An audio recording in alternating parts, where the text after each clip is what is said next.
ಈ ವಾರ ಕ್ಯಾಪ್ಟನ್ ಆದಂಥ ಗಿಲ್ಲಿ ಬಹುಶಃ ಅಶ್ವಿನಿ ಅವ್ರನ್ನ ಕಿಚನ್ ರೂಮ್ ಕೆಲಸಕ್ಕೆ ಹಾಕಿರ್ಬೇಕು. ಗಿಲ್ಲಿ ಹೇಳ್ತಾನೆ, ಈ ನೈಟೇ ಎಲ್ಲ ಕಿಚನ್ ಕೆಲಸ ಎಲ್ಲ ಮುಗಿಸಿ ನೀವು ಮಕ್ಕಬಹುದಂತ. ಆಗ ಅಶ್ವಿನಿ ಅವರು, ಇಲ್ಲ ಗಿಲ್ಲಿ, ಬೆಳಗ್ಗೆ ಮಾಡ್ತೀನಿ, ಸ್ವಲ್ಪ ಸುಸ್ತಾಗಿದೆ ಅಂತೇಳಿ. ಅದೇನು ಕೆಲಸ ಜಾಸ್ತಿ ಇಲ್ಲ, ಸ್ವಲ್ಪ ಇದೆ, ಮಾಡಿಬಿಟ್ಬಿಡಿ ಹೀಗೆ ಅಂತೇಳಿ ಗಿಲ್ಲಿ ಹೇಳ್ತಾನೆ. ಆಗ ಇಲ್ಲ, ಬೆಳಗ್ಗೆ ಮಾಡ್ತೀವಿ, ಈಗ ಆಗಲ್ಲ ಅಂತೇಳಿ. ಆಗ ಒಂದಕ್ಕೊಂದು ಮಾತು ಬಂದು, ನೀವೇನೀಗೇನು ಗುದ್ದಲಿ ತೊಗೊಂಡು ಅಗೆಗೆ ಹೋಗಿದ್ದೀರಾ ಸುಸ್ತಾಗಂತೇಳಿ ಗಿಲ್ಲಿ ಕೇಳ್ತಾನೆ.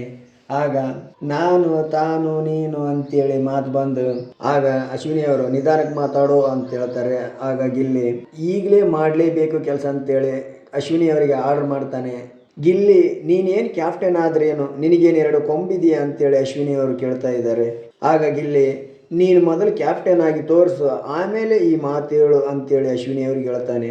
ಯಾರಿಗೆ ಹೇಳ್ತಾ ಇದೆ ಇದನ್ನೆಲ್ಲ ಅಂತೇಳಿ ಅಶ್ವಿನಿ ಕೇಳಿದಾಗ, ನಿನಗೆ ನೀನು ತಾನು ಅಂತೇಳಿ ಮಾತಾಡಿಸ್ಬೇಡ ಗಿಲ್ಲಿ ಅಂತೇಳಿ ಒಂದಕ್ಕೊಂದು ಮಾತು ಬಂದು, ಕೆಲಸ ಮಾಡಲ್ಲ ಹೋಗು ಅಂತೇಳಿ ಅಶ್ವಿನಿ ಅವರು ಅಲ್ಲಿಂದ ಹೊರಡ್ತಾರೆ. ಆಗ ಗಿಲ್ಲಿ, ಈ ನೈಟು ನೀವು ನಿದ್ದೆ ಮಾಡಿದರೆ ಕೇಳಿ ಅಂತೇಳಿ ಕೆಲಸ ಮಾಡಿದೆ.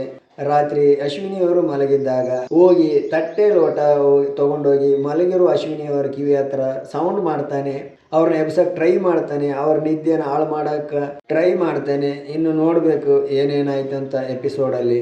ಬಹುಶಃ ಇಲ್ಲಿ ಅಶ್ವಿನಿಯವರು ಗಿಲ್ಲಿನ ಕ್ಯಾಪ್ಟನು ಅಂತ ನೋಡೋ ಬದಲು ಗಿಲ್ಲಿನ ಗಿಲ್ಲಿ ಅಂತ ನೋಡ್ತಿದ್ರೇನೋ. ಆದ್ದರಿಂದ ಈ ವಾದ ನಡೀತಾ ಇದೆ. ಯಾಕೆಂದರೆ ಕ್ಯಾಪ್ಟನ್ಗೆ ಒಂದು ಸ್ಥಾನ ಇರುತ್ತೆ ಅಂತ ಸುದೀಪ್ ಸರೇ ಎಪಿಸೋಡಲ್ಲಿ ಹೇಳಿದರು.